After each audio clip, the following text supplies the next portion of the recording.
We do the morning recitation. Some of you participated in the morning recitation. Do you know? Every morning at the monastery, there's usually 3 periods of the day where there's standard ritual devotion. One is the morning recitation or the morning chanting. It usually consists of reciting to the rhythm of the fish and bells in unison, various mantras, sometimes short sutras, and circumambulation and some bowing. And then at lunchtime there's a meal offering or a ceremonies associated with accepting, receiving the offerings of the meal. And then at the end of the day there's a evening ceremony, sort of juxtaposed to the morning ceremony, sort of sunrise, sunset, so the circles of the day. And that also consists of recitation, circumambulation, and some bowing. So at Goma Monastery, when I first came in, they would pause during the morning recitation, which then started at 4 o'clock in the morning, and right around maybe 4:20 or 4:25, sort of midway through, someone would just take the Sixth Patriarch Sutra, the Platform Sutra, and read maybe for 3 or 4, 5 minutes at the most, some section. And then that became a kind of contemplation or a reflection that you could hold throughout the day, thinking about it. And so I was quite excited because I really wanted to learn how to meditate and calm my mind from a good teacher and from solid text. So because this was done in the morning, I kept looking forward to this chapter. I looked ahead and saw, oh, here's a chapter on the sitting meditation. But I just looked at the first page and then thought, okay, probably the most of the text is going to be about this. And then when we got to it, I turned it only like one page. And the thing I didn't like and wasn't attracted to was bowing and this whole idea of repenting. So I just as an exercise, the next chapter is repenting and renewing. It's 1, 2, 3, 4, 5, 6 pages. And so I was going, what's going on here? So tonight we're going to go into this chapter, but a question may come up if this text is so central to the meditation tradition and understanding. Why is the very shortest, briefest chapter in the text, or section of the text, devoted to this, and almost I think every other chapter is longer, or more extensive. So, and the other thing you will notice, that I noticed when I got there was no instructions on sitting. So if you look at this chapter as we go through it, there's nothing about how to cross your legs or how to engage in the posture. There's no teaching about what to do, the hands, the arms, the lips, the mouth, the nose, all the things I went through. There's no instruction on breathing. And so you're wondering, what's up? So let's see, what's up?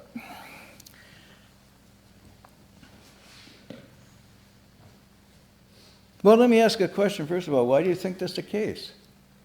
Why would he only devote one little chapter to sitting meditation? Maybe it could have been shorter. Just do it.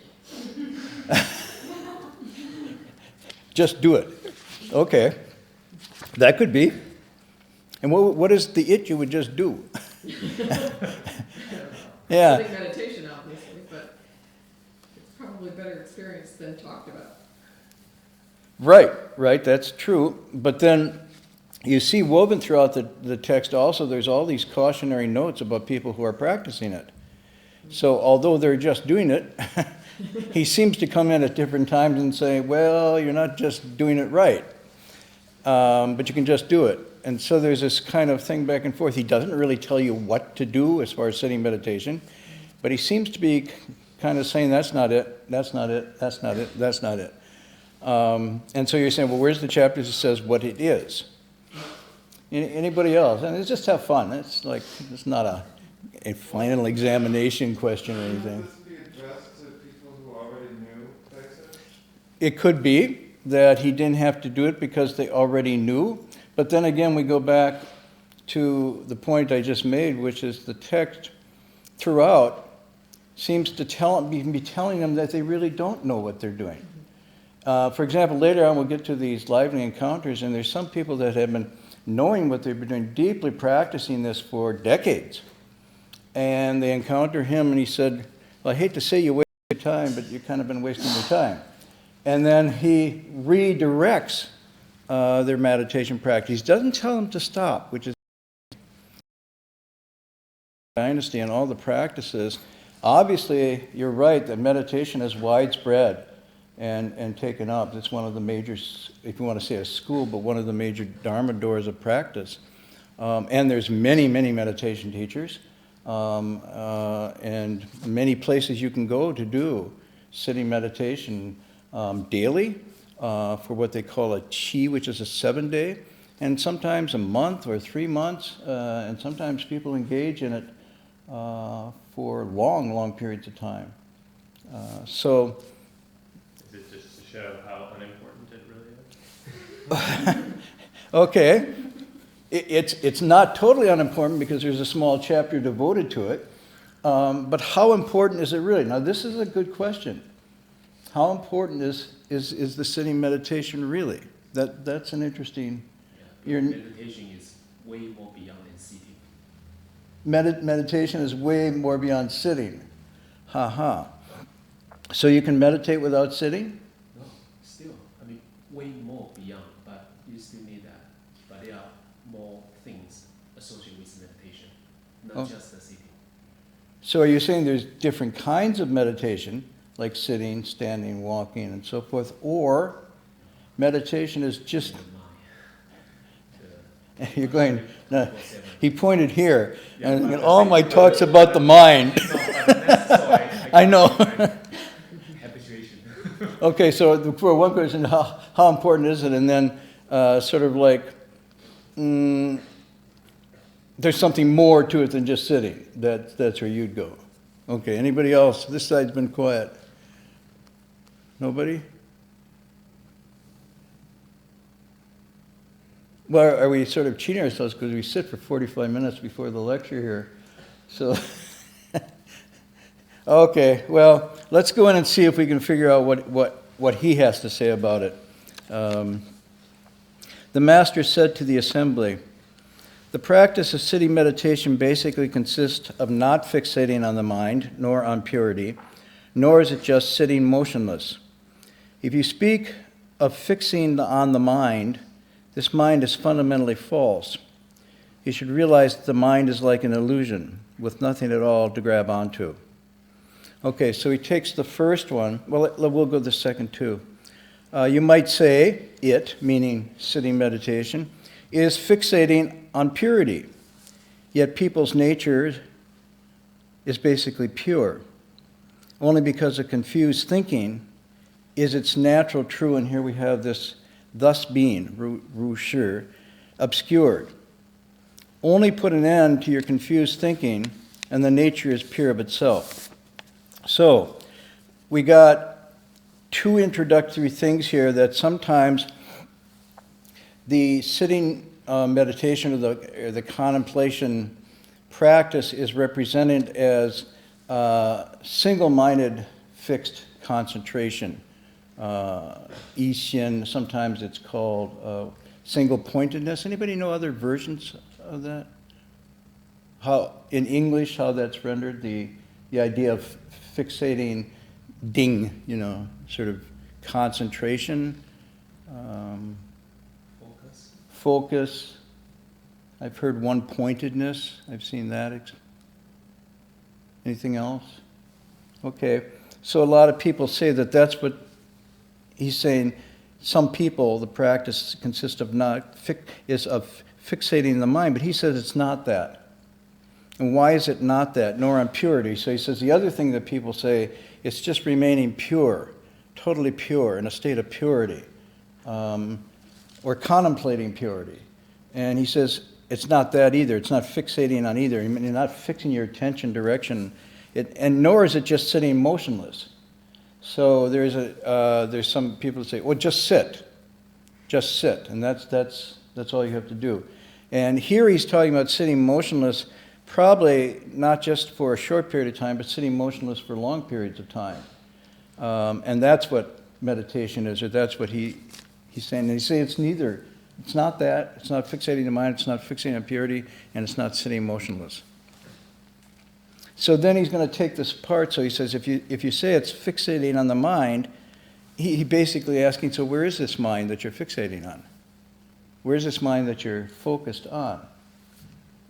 And before you made this gesture, I know we all do. I say, well, my mind, and we go here. But in terms of the text and the teaching, the mind is not an organ. It's not an entity. It's not a thing that exists someplace in the body or outside the body.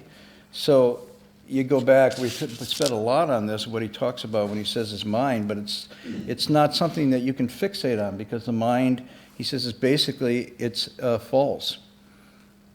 And realize the mind is like an illusion with nothing at all to grab onto. You see, and there's many exchanges between masters and disciples where the question is, where's your mind? And the teacher says, well, show it to me, bring it out. I can't. And then you see in the Shurangama Sutra this exchange between Ananda and the Buddha, where he's asking Ananda where his mind is. Ananda said, well, my mind was a little confused. And he said, well, let's see, where was that? Where's your mind? Well, it's inside. And then he goes, well, it's not inside. After a series of discussions, well, it's outside. Well, it's neither inside or outside.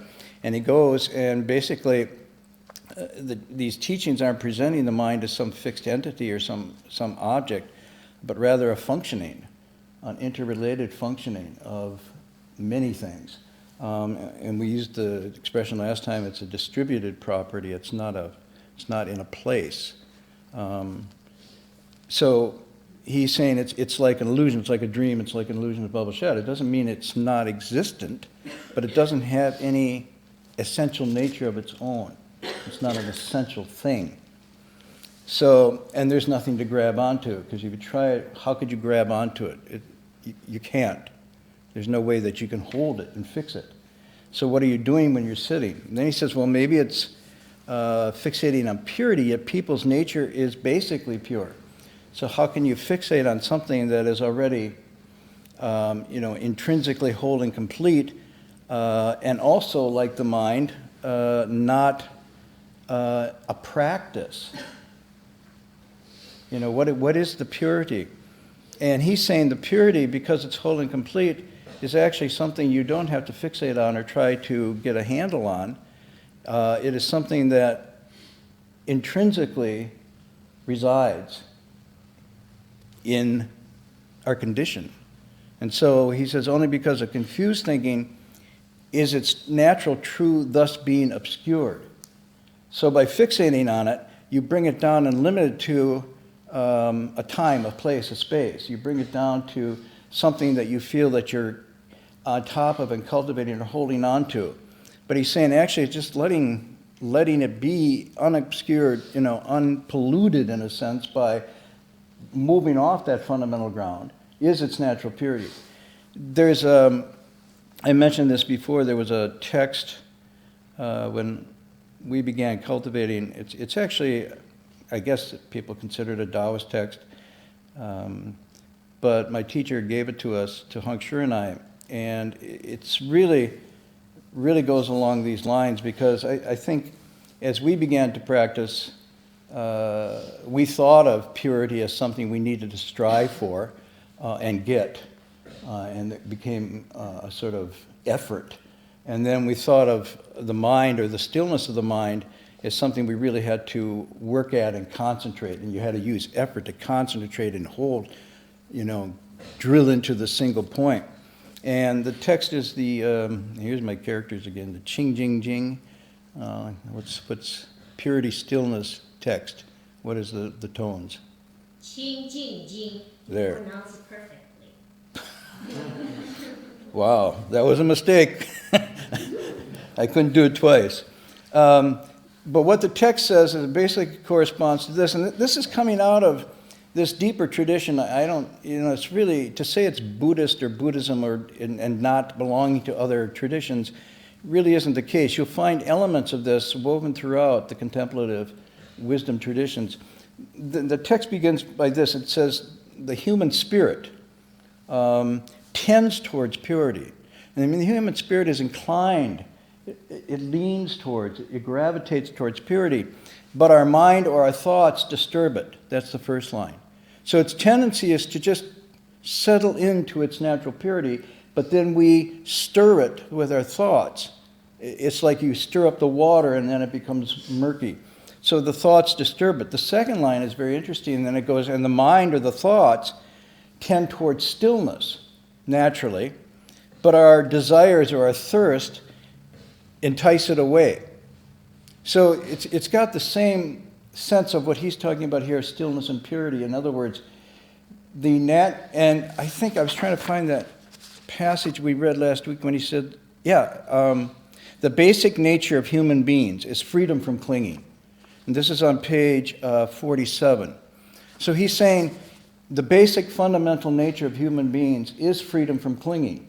But we entangle ourselves by not understanding that and going out and grasping and seeking. So he's saying the purity and stillness of the non-grasping state is our original home, so to speak.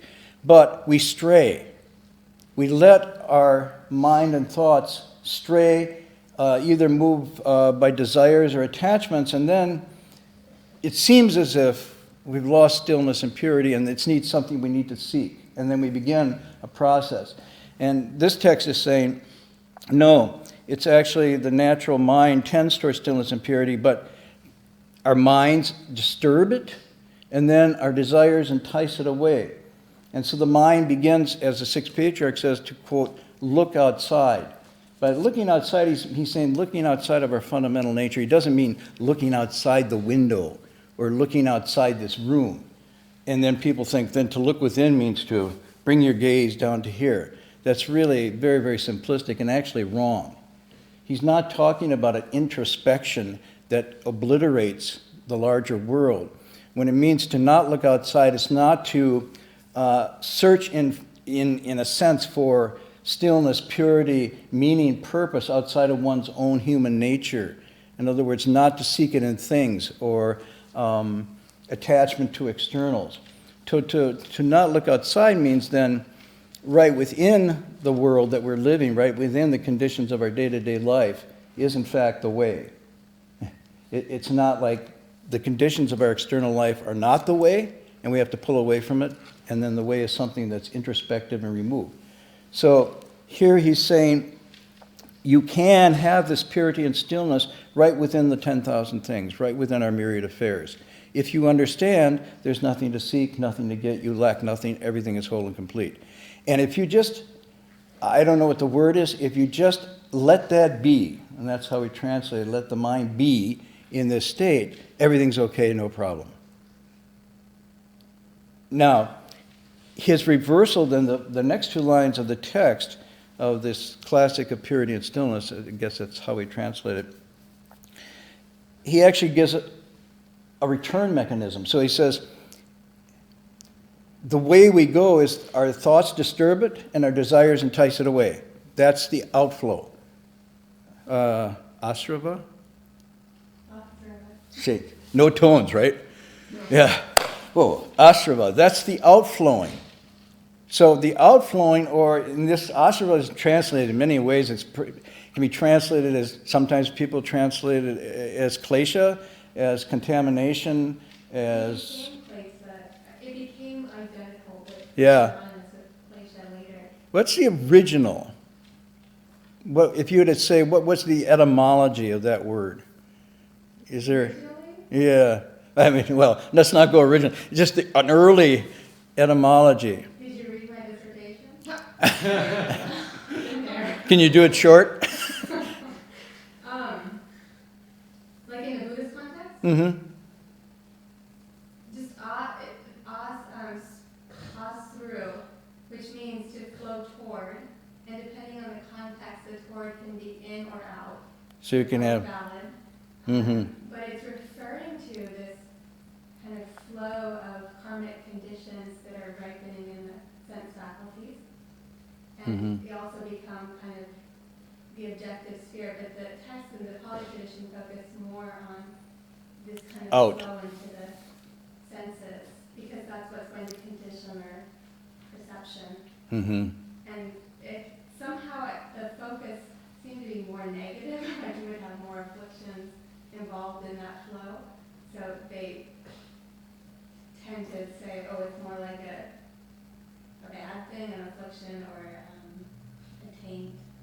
But I mean, theoretically, that flow could have been good or bad. They just focused more on the negative. So in this sense here, when the mind, when the attention, when this natural purity and stillness is disturbed, the text goes on, it feels that something's lacking, it feels that something's missing, and then it begins to go after the 10,000 things. And then the text goes on to say, and in going after the 10,000 things, it gets more and more lost and confused.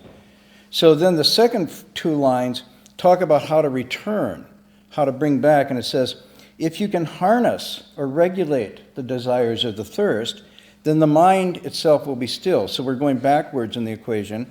And then if you can keep clear the mind, let the mind be unattached and ungrasping, then the spirit is automatically, or itself becomes pure again. So you have two senses here of that classic that we were working on. I must say the effect, I mean, you can go into the language and whatnot, but the effect it has, I'm sure, on Heng Shui and myself, was actually kind of a shock. And I don't know how to say it, because we were so accustomed to getting, seeking, striving, acquiring, aiming for, having goals and going after them and being, quote, successful and reaching and attaining them, that the idea that you naturally tended towards what you actually thought you were seeking, and by seeking you actually made it more difficult to return to that or to be in that, was shocking. And it's like, well, wait a minute, then what do we do? So the question is, what do you do when you cultivate this? And what the text is suggesting is you don't stop doing, but it's how you do rather than what you do. In other words, you are, and that's where he says you are everywhere engaged, but nowhere clinging, nowhere seeking, nowhere attaching. So that it's almost a seeming paradox, but only so because I think we were so accustomed to striving, to wanting, to seeking, to getting, that the actual idea of not doing that could be something, it was unknown and unfamiliar. And the flavor of that was very new. And so part of our exercise at that time we were doing was bowing, was to allow, through a repetitive exercise of prostration, to watch and observe that impulse and that energy to go out, to seek, to grasp, to acquire. And in doing that, which is, a lot of people say you're not doing anything, or you're not doing anything useful when you do that, in its very unusefulness, it actually gave moments of seeing, oh, without seeking, without wandering, without straying, without craving, a kind of purity and stillness began to open that wasn't there before. And it was, in a sense, paradoxical, I must say. So I think this is what he's getting at here. And you notice again, the continual thing in the first line, it's not this, it's nor is it this, nor is it this. And you go, wait a minute, there he goes again with all his nots. I mean, N-O-T, or is it wu, without, and bu, not. What's fei? Is that first one? Fei. Fei, right. The use of the negatives throughout this text is very interesting. It's like one of the dominant motifs. Not this, without this. Our school is wu shang, wu nian, wu ju. Without. Right? And you're thinking, well, is it the final chapter with yo? You get it. You have. And you get to the final chapter, and it's just a reaffirmation of not, wu, without, you know what. So what is he doing? He's actually using language and using ideas to disentangle us from our wanting, having, craving. So when he says not, if he said, oh, it's this, then there would be something we would want to get. But when he says it's not, he keeps taking it away. it leaves only what is not, which is that. And that's why he says it's whole and complete, and that's why, I guess, it's really funny when he has his awakening, one of his awakening experiences, the one with his teacher, when they're doing the line from the Vajra Sutra, let the mind be unattached, clinging to nothing. He has a second profound awakening. That was the first time he heard the line. He was out in the world and gathering wood, and he heard it, and his mind opened. And then after studying and practicing at the monastery, they're going to the text again, and now he had an even more deep experience with this. And the first thing he says is, how unexpected. And he starts each of his awakening thoughts with how unexpected. The mind itself is this way. How unexpected, it lacks nothing, it's whole and complete. How unexpected. And what he's saying is, it's unexpected. In the sense that I was thinking I had to seek, I had to get, and how unexpected to realize I didn't have to do any of that. Just by stopping, not letting the mind stray, not letting the thirst or desires entice away, you remained and entered or returned to or stayed in that natural state. So his use of not or negative here, I think probably is both philosophical, if you want to use that, because if he sets up a doctrine or dogma, he's going to contradict. Basically, there's not one thing where can dust alight.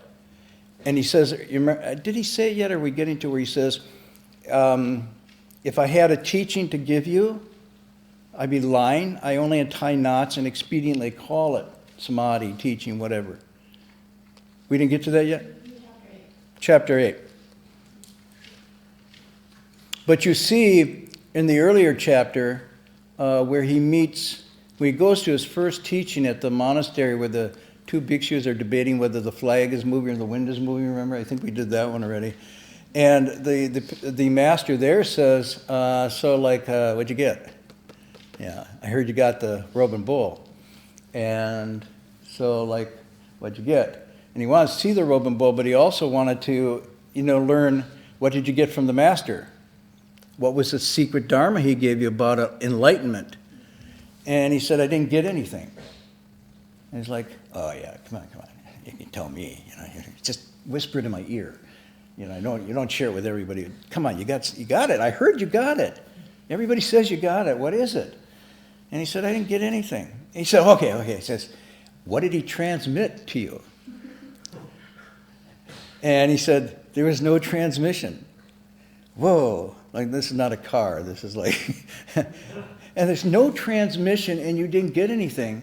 So what's going on here? And he said, well, what happened? And he said, well, we just talked about seeing. S-E-E-I-N-G, Jien. And here we go again. So you just did the Rusher thing, right? Right. So what's going on there? Well, if you think about it, I'm not, how deep you want to go in this is really interesting, but at my superficial level, it means if he says I got, or he taught, or he transmitted, it would be breaking away from there's basically not one thing to get. Everything's whole and complete in itself. If everything's whole and complete in itself, why would you get something from somebody? Okay? And so all he had to say is, we just talked about seen as it is, truly. And that's that expression here. You see, let's see where he does. Oh, it's natural, true, thus being. That's the second paragraph. It's natural, true, thus being. It's just this way. And if you try to say, even if you try to put words around it, you're already getting a little far from it. Because words then seem to convey something that you can conceptualize and get at, and he's saying, no, it's not there. You can realize it, you can see it, but you can't explain it, and you certainly can't transmit it. So I was just wondering, coming back to what you said earlier, when you first approached this chapter, you thought it was really going to deliver. And so is this chapter, in your mind, kind of the ultimate takeaway? Is this chapter the ultimate disappointment? No. Well, what do you mean by what do you mean by takeaway? Well, you're concentrating on all these negations that he's doing. It's not this. It's not that. It's not that. And when you get to the chapter where you think it's really going to deliver now, it's going to tell me what it is. Yes, right. It takes it away. We So got it's rid of okay. all the we got It's rid of made all that the up. nots. Now we're going to get to the basic is. Yeah. Thus. But it doesn't happen. And it doesn't happen. Yeah. And, you know, I thought when I got to the first part with the verse, the Shen Shou verse, and I thought, what would I write? You know, it's like, if I was at the monastery and he says, okay, in the morning on the blackboard, put your verse. You know, and I thought, well, Shen Shou's is pretty good. You know, and then I thought, well, how does Hui Neng's Tom? Because actually, Hui Neng is pretty, you know, from a verse point of view, hard to interpret. You know, it's not obvious. It's like, in terms of literary, it seems a little obscure. Not as shining and clear. Basically, there's not one thing where it can dust a light. You know, and so when I read the verses, I got a feeling that this not was going to continue. Because if that's his verse, and it's actually certified as being it, there's no it there. And yet there is. I mean, you could say there's something like, the ultimate attaining is attaining nothing to attain. And I go, whoa. And so that just haunted this whole text. So when I got to this chapter, you're right, I thought finally we'll break through this obscurantism, you know, and get to the heart of it. And it just reaffirms again. Because at that time, when we were coming in, I'm talking, this was like late 60s, 70s, the most popular form of Buddhism in America was meditation, Chan, Zen, sitting. Nobody wanted to bow and have icons and chant and memorize texts or any of that. But, you know, we wanted to do it ourselves, self-reliant cowboys. We were going to get enlightened by doing the great masters, just cross our legs and sit and break through the, you know, the baby bottle, or what it's called, the tar barrel. Break through the tar barrel, or smash empty space to smithereens. You know, it really appealed to us. It was very much, you know, that a cowboy nirvana.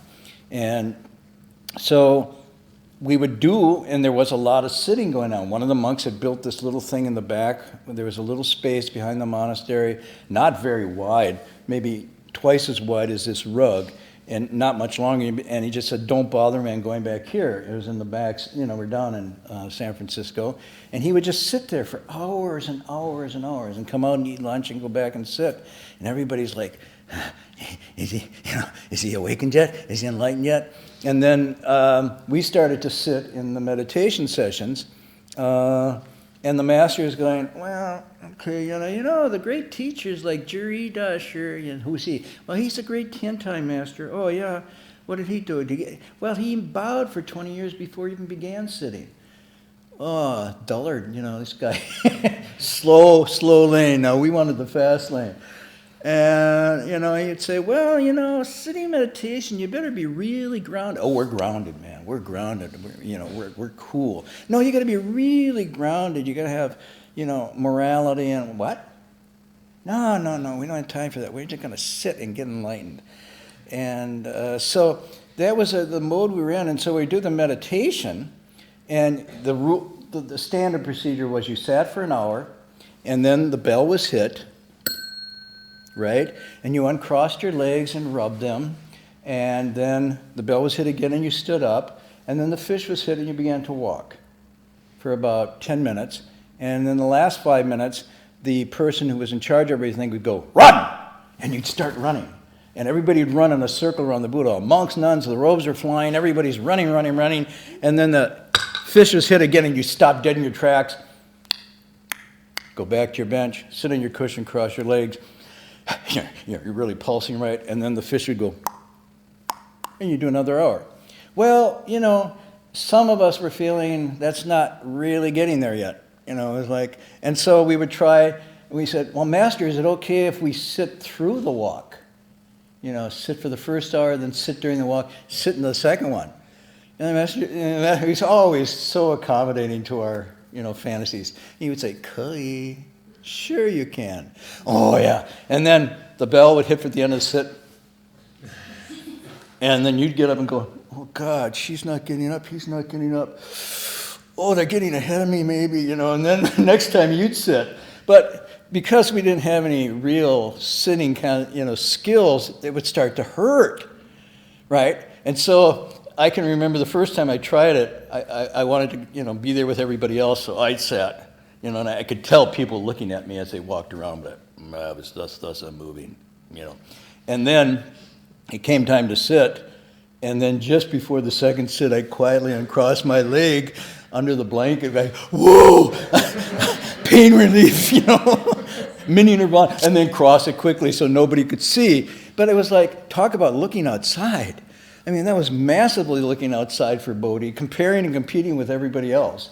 And of course, the master just, okay, go guys, you want to do that? We didn't get it at all. So again, when we got to this chapter, I started to realize, I think I'm really off in my whole approach to this. And so the classic of purity and stillness he gave reinforced a whole different orientation that I didn't come with, which was, it's a lot easier than you're making it out to be. But that doesn't mean it's simple. So when you don't look outside and you're really then cultivating your own mind and nature, all of a sudden it gets complex in a different way. And in a way that's very private and quiet because nobody sees that. And that inner cultivation, that inner returning, means you have to go back through all of the snarls and knots that you've created in your emotions, your feelings, your thoughts, your attachments, and one by one untie those. But you're still doing the process, letting go of those so that this naturally tends back. So yeah, it was a real shocker. And on the other hand, I guess one shouldn't be surprised to find this consistent throughout. I think if you find a place where he says, here's the secret, here's the method, I'm finally going to give it to you. Or at the point he's dying, he said, well, I've been hanging you all out for a long time. You're waiting for the climax. Tomorrow morning, I'm going to have you all gather and I can give it to you. If you find that, let me know, because I've been through this quite a bit and I didn't find that, even in between it implied. So then he goes on, he says, if you attach to an idea of purity, you will only end up with a false sense of purity. It is a delusion, unreal. This attachment is wrong. Now he means wrong here, not morally wrong. He means wrong in the sense that it doesn't work. It's wrong. It's off the way. So I like the idea. I was looking up the word, I don't want to push this too far because we're always looking up for new translations, but he says, if you let your mind be unattached, clinging to nothing, meaning that you let your mind be. Well, if it starts to cling, before clinging, there's seeking, you see? So before you actually reach out, there's a thought of reaching, a seeking, and then there's a reaching out, and then there's a supportive grabbing, and then there's the attaching. So there's a sequence. But before the seeking, there's a very subtle thing that happens, which is a little itch of insecurity, anxiety about, I don't have it. There's something missing. And that unexamined impulse then stirs this whole thing forward. So the word I was looking at is, there's an English word is to stray, which is really interesting. So you let the mind be unattached. You could also put as, don't let it stray. Don't let it stray. Now, it doesn't mean you generate another thought. You simply don't let it stray. So while we use, you could say, single-minded concentration, and that's taught, right? I taught you this method. I didn't teach it. I passed along a method that was taught to me. You have to understand that this is provisional. It's not what he's doing. So the reason this just sitting is such a short chapter and there's all these knots, it's because it's the direct teaching. It is the direct teaching of true emptiness as wondrous existence. And so the true emptiness means there's not one thing to get, there's not one thing to seek.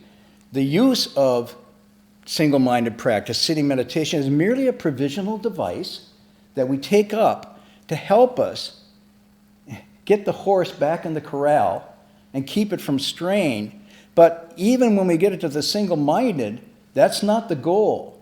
That's a provisional thing just to allow you to watch the pulsation of it going, coming, going, coming. That's why the Chan texts say the 10,000 things, and that's not referring to cars, boats, and planes. It's referring to all the phenomena you generate from your consciousness. The 10,000 things return to one. Yes. And then the next line is?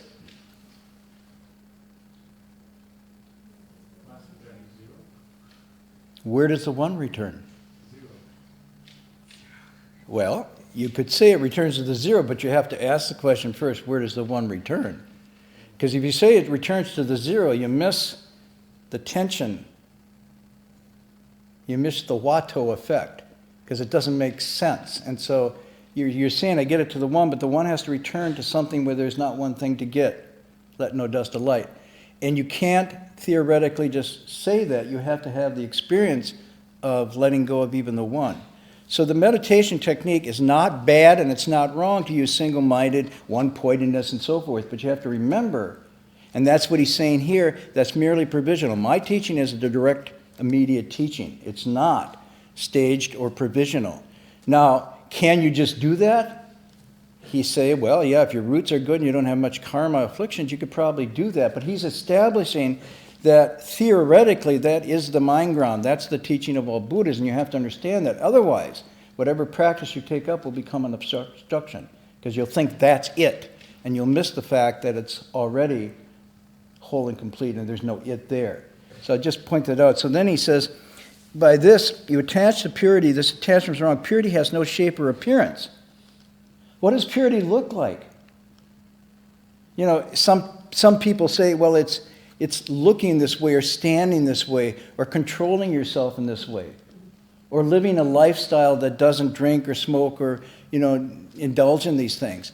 But that's not real purity. That's just an appearance of propriety. But real purity doesn't have a shape. Why? Because real purity means you haven't gone into anything. You haven't left anything. And so it's the natural state. You know what I'm saying? Otherwise, if it had an appearance, then it would be something that came and went, and that's not what's going on here. So he says, purity has no shape or appearance, yet there are those who create the appearance of purity and consider it skilled meditation. And of course, he says, if you're talking about your purity, really, you don't have it. And if you're trying to make a show of purity, even less do you have it, because that in itself is polluted. It has a mark to it. The attitude only covers over, this is beautiful, this attitude only covers over your original nature, and you become entangled in purity. You become entangled in purity.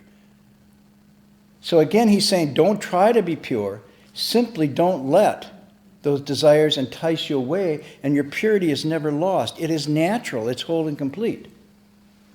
It's only compromised, if you will, by straying. If you don't stray. And the reason I like stray is because it comes from, literally from a Latin expression it's extravagare. So it means to wander outside. It's really nice. And one of the expressions he gives is a horse without a master. A horse without a master, which is really, in other words, if you think about it this way, to stray is to let your horse, your mind, your nature, these thoughts and desires gallop away. So you've taken it out of the harness. Now, ironically, when the horse is really subdued and trained, it doesn't need a harness anymore. And that's those woodblock cuts that are really interesting. But even if you put the harness on, like the precepts and concentration is harnessing, it's bringing it into, at some point, when you return and you're there, you can take the harness off and the horse doesn't stray because it's home again. So this is kind of something to think about. I want to read you something tonight from another text, because I think this is from the works of, oh boy, Zhuangzi. What's the tone? Zhuangzi. Okay. So this is the works of Zhuangzi. And I say, I do this as my teacher did this. He never got attached to one text or one tradition having all the answers. So people are, oh gosh, you're in the Buddhist class and you're reading Zhuangzi. He's not a Buddhist. Maybe not. Maybe he's a Buddha. I don't know. But much of what he says is very close to what the Sixth Patriarch is saying and what my teacher and my teacher's teachers taught. So I think they would find it funny if you called them Taoist and Buddhist and whatever. And go, what's your problem? And they would challenge you. But that being the case, this one I want to share because it's one of my favorites, but I think it gets at what he's getting at in this chapter about meditation. He's not, okay, you're right. You're saying meditation is... more beyond. There's more beyond meditation, or meditation is not enough. However, he's not saying not to meditate. So be careful here. He's not saying that therefore you don't have to meditate. No, that was our 60-70 thing again. Oh, we're already Buddha, so you don't have to do anything. Doing is, Wu Wei, we shouldn't do. Which meant we didn't do, but our habit energy just continued to take us down the road because we had, anyhow. So this passage here is a lovely passage drawing on allegory or similes from nature. And I've read it before, but I just want to introduce it again because I think it really gets at what he would probably say sitting meditation's about. Okay? So let me read this. The fish trap exists because of the fish. Once you've gotten the fish, you can forget the trap. Now the fish trap is a net, right? You're saying, see, it's not Buddhist, he's fishing, he's trapping fish. Just take it as a metaphor, he's not, okay? You get that, you get the fish, you don't leave the fish in the net, you take the fish out and you put the net down. The rabbit snare exists because of the rabbit. And once you've gotten the rabbit, you can forget the snare. So you have a little snare, you catch the rabbit, you keep the rabbit, and you can get rid of the snare. Now, words exist because of meaning. Once you've gotten the meaning, you can forget the words. And then the last line, which is a beautiful line. Where can I find a person who has forgotten words so I can have a word with them? So, what I'm suggesting here, you might then plug in here and say, sitting meditation exists because of the mind. Okay, so once the mind is still, you can get rid of sitting meditation. Where can I find a person whose mind is still so we can sit together?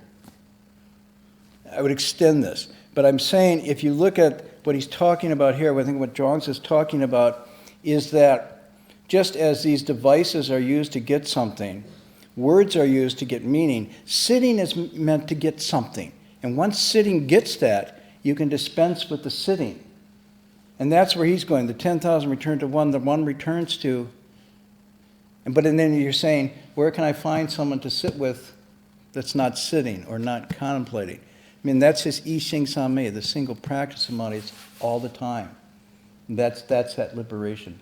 So I think this passage has an application to that kind of dimension of. And the other thing, just to show you that it does have a Buddhist thing, it's almost identical to the parable of the raft.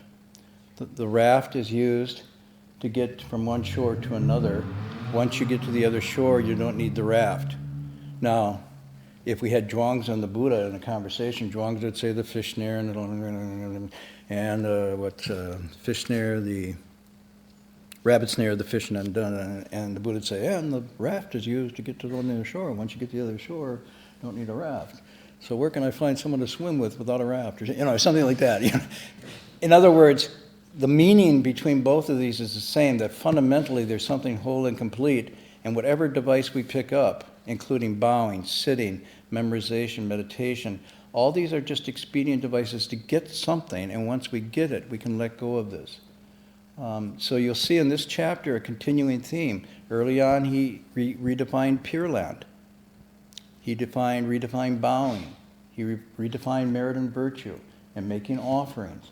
He took all the standard practices and said the same thing. It's more than that. It's more than that. It's not that, but it's not that either. And now he's doing the same thing with the more central practice, which is sitting meditation, and saying, you can sit, and it may be necessary, but it's not sufficient. Because you have to ask, what is it getting at? And what it's getting at is back to that original ground where there's nothing to get. So, we'll end on that note tonight. Marty, there's a question online. Do you want to take it? You're smiling. There's a question online which means, oh, we got a good one here. Okay. Maybe. Okay. Is it a complicated one? You answer it then. Okay, maybe you first. Oh, 不客气. Okay, so he says, the Sixth Patriarch tells us what it is not. On a practical level, I don't have access to it or the true nature yet, but I have access to my intentions or cetana, moment to moment. As a practice, how do I use this intention, which I can readily access, to know what it is? Is getting to knowing it even the goal? And then he asks, in other words, what should I be doing? Should I just stick to the Noble Eightfold Path? In light of the teaching, he's wondering how he or she should tweak or modify practice. Very complicated, long question. I think they asked that one at the Miss America pageant. No. Let me just give a short answer. We can go into next week. The thing to remember, what he's doing here, he is not deconstructing Dharma down to nihilism and nothingness. He's not doing that. He's simply saying all dharmas, all techniques, all teachings, all sutras, all practices, even the Eightfold Path, exist for only one reason: to get us back to the ground we shouldn't have left in the beginning. They only exist because we've left the original nature, or not left it because you can't really, we've become unclear about it. And we've obscured and we're misfunctioning. That's the only reason any of them exist. And if you understand that, then you realize, okay, so every dharma, every sutra, every text, every method is simply an expedient device to get us back to that original ground. To say it's an it is really a bad translation, and I'm sorry if I use that, because they don't say it, they just say ru shi, thus. And I think it's different, because if it's an it, or this and a that, you're back to duality. So I apologize if that language was used, because I didn't mean to convey it, but in a general sense of what is that original ground? It's not an it, but it's an unbound, liberated state where there's no it and no wanting it and no fear of losing it. And that's why it's called thus being. So that's a short answer to a good question. But the point is, if you stop with your raft before you get to the other shore, you'll drown. And if you keep carrying the raft once you're on the other shore, you'll be burdened down in the weight of it. So knowing when to pick it up and knowing when to put it down is the real skill. But it's obvious too. So, but intentionality is another thing. Okay, any announcements? We have the same schedule like usual. Tomorrow, 7:30 p.m. is the Master lecture, and I think also we have the next demo. Oh, yeah, tomorrow at 3 o'clock, we're gonna show the how to make your own sourdough yeast. You're going to do what? Make your own sourdough yeast starter. Huh. Not like when you make a yeast to make bread, it's the same thing. But this is making your own. So, if anybody's interested, welcome to come over to 3 o'clock, yes. Yeah, it starts at 3 o'clock tomorrow. For free. Learning how to cook is really a good thing. I just learned how to eat for many years. I never learned how to cook. And then when I came to the monastery, I made this foolish vow to accompany Heng Sure on this trip. And I found out what was involved was I was going to do the cooking and all that sort of stuff. And Heng Sure, well, he does like decent food. And and this was going to be truly bitter practice going with me as a cook. So the attendant of Master Hua, his name was Jogo Lee, saw this, and he pulled me down to the kitchen usually every day to teach me the basics of cooking. So I learned how to do mantou, and jiaozi was a mess. But learning how to cook basic things, rice, vegetables, noodles, how to do the saute and stuff like that, what spices to use and not to use, how long to cook it, what heat temperatures, and so I don't say I was good, but we're still both alive. So that being said, if you don't know how to cook, especially vegetarian food, it's a good thing to learn, so you should come and We hope to have more or continue this, and we'll have different topics. At least that's what the planners are going to do. So I'll announce it as it comes along. Well, I think it's a great contribution, because a lot of people, when they hear vegetarian, just think you're basically eating lawn clippings and something. and you're not. I mean, there's some really great tasting vegetarian food. I'm not saying you should just go for taste, but I'm saying you don't have to go in haircloth and ashes to switch off a meat-based diet. In fact, you can eat very well. When I was in Taiwan on this last trip, I was blown away by how many good restaurants there are in Taiwan. And I knew this was the case because the people I was traveling with, I'd be ready to eat, and they'd, no, stop, gotta get a picture. And they would take a picture of each dish, you know. So good, clean vegetarian food is not only good for you and good for the planet, but it can taste really good. So anyhow, if you have a chance to do a cooking class here, join in. Okay. All right, let's do the transference.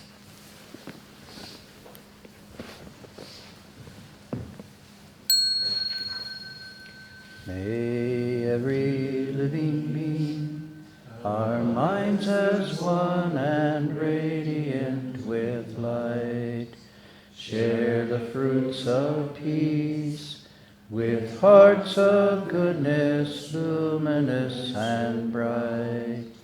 If people hear and see how hands and hearts can find in giving unity, may their minds awake to great compassion, wisdom, and to joy.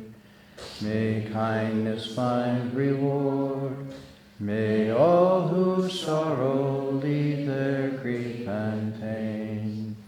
May this boundless light break the darkness of their endless night. Because our hearts are one, this world of pain turns into paradise. May all become compassionate and wise. May all become compassionate and wise.